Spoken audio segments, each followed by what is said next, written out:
Welcome back. Now, once you log in for the first time, you will have three basic things that you'll need to do. If you have purchased additional users, you'll need to add a user. And you can do that by coming to this section and clicking Add a User. And this is where you'll specify what the person's name is, what their display name will be, as well as the username at the specified domain. Now, Microsoft 365 will tell you how many licenses you have left. This will be based on what it is that you're going to be purchasing. And you're actually given the option of creating this user without a product license. And in some cases, when you have a gap between the time when someone is going to be one of your users and you may have revoked their license, they will be in this status. What you're also going to need to do is to install your software. If you click this link that says Install My Software, what you'll have is all of the available software in this particular section.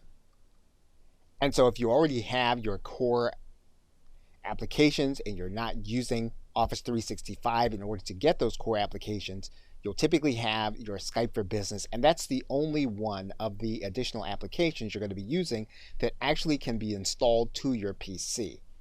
If you have the enterprise version, of course, you will also have Microsoft's Publisher. What you'll also have access to do is to create a domain for your team.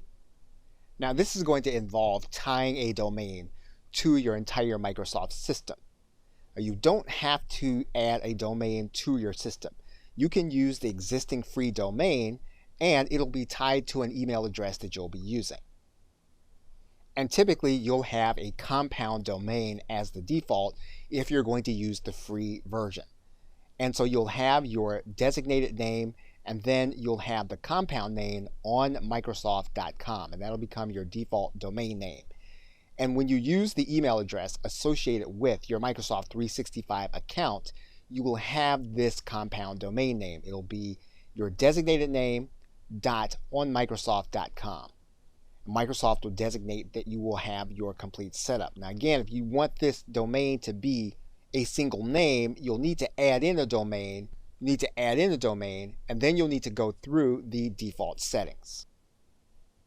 Okay, so with that, thanks, and I will see you in another video.